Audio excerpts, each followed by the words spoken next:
ഇനി പാൽപ്പായസം ഉണ്ടാക്കുമ്പോൾ ഈ ഒരു ഒറ്റ ഇൻഗ്രീഡിയൻറ്റ് ചേർത്ത് നോക്കും. നല്ല സൂപ്പർ ടേസ്റ്റി ആയിട്ടുള്ള ഒരു പായസം നിങ്ങൾക്കും തയ്യാറാക്കിയെടുക്കാം വളരെ എളുപ്പത്തിൽ. ഞാനിന്ന് കൈമ വെച്ചിട്ടാണ് പായസം ഉണ്ടാക്കാൻ പോകുന്നത്. നമ്മളെ ജീരകശാല അരി അത് ആവശ്യമായിട്ടുള്ളത് എടുത്തിട്ടുണ്ട്. നല്ല രീതിക്ക് തന്നെ ഒരു 3-4 വട്ടം കഴുകിയിട്ട് കുക്കറിൻ്റെ അകത്തോട്ട് ഇട്ട് കൊടുക്കുക. പിന്നെ അത് വേവാൻ ആവശ്യമായിട്ടുള്ള വെള്ളം കൂടുതലൊന്നും ഒഴിച്ച് കൊടുക്കേണ്ട, പിന്നെ നല്ലോണം വെന്തടിഞ്ഞു പോവും. ഒരു 3 വിസിൽ ആകുമ്പോഴത്തേക്ക് തന്നെ അത്യാവശ്യം നല്ലോണം വെന്തിട്ടുണ്ട്, ഒട്ടും അടിക്കൊന്നും പിടിക്കാതെ.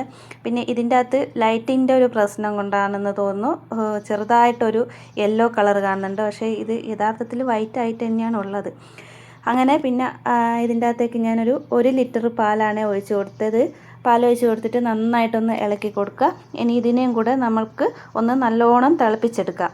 ഇത് ഉണ്ടാക്കിയെടുക്കാൻ ഒരുപാട് സമയമൊന്നും വേണ്ട കേട്ടോ. പെട്ടെന്ന് തന്നെ തയ്യാറാക്കിയെടുക്കാൻ പറ്റുന്ന ഒരു ഈസി ആയിട്ടുള്ള ഒരു പായസം റെസിപ്പിയാണ് ഞാൻ കാണിക്കാൻ പോകുന്നത്. നമ്മൾ ഇതിൻ്റെ അകത്ത് അണ്ടിപ്പരിപ്പ് മുന്തിരി ഒന്നും ചേർത്ത് കൊടുക്കുന്നില്ല. ഇപ്പോൾ പാല് നല്ലോണം തിളച്ചിട്ടുണ്ട്. അപ്പോൾ ഇതിൻ്റെ അകത്തേക്ക് ആവശ്യമായിട്ടുള്ള പഞ്ചസാര കൂടെ ചേർത്ത് കൊടുത്തിട്ടുണ്ട്. അത് ഓരോരുത്തരെ മധുരത്തിനനുസരിച്ച് ചേർത്ത് കൊടുക്കാം.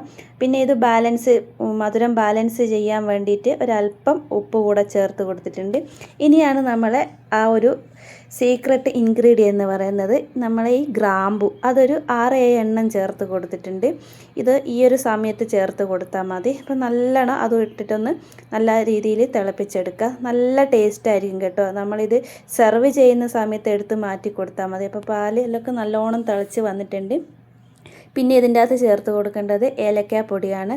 ഒരു 1/4 ടീസ്പൂണോളം ഞാൻ ചേർത്ത് കൊടുത്തിട്ടുണ്ട്. അതും കൂടെ ചേർത്തിട്ട് ഒന്ന് നന്നായിട്ട് ഇളക്കി കൊടുക്കുക.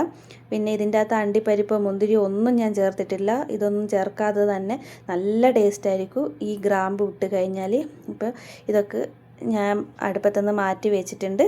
ഇനി നമുക്ക് ഒരു സെർവിങ് ബൗളിലേക്ക് ഇത് മാറ്റി കൊടുക്കുക. അപ്പോൾ ഇഷ്ടപ്പെട്ട് കഴിഞ്ഞാൽ എല്ലാവരും ഒന്ന് ട്രൈ ചെയ്ത് നോക്കണം. അതേപോലെ തന്നെ നിങ്ങൾ ഫീഡ്ബാക്ക് കമൻറ്റ് ബോക്സിൽ അറിയിക്കാനും മറക്കരുത്. അപ്പോൾ അടുത്ത വീഡിയോയിൽ കാണാം. ടാറ്റാ.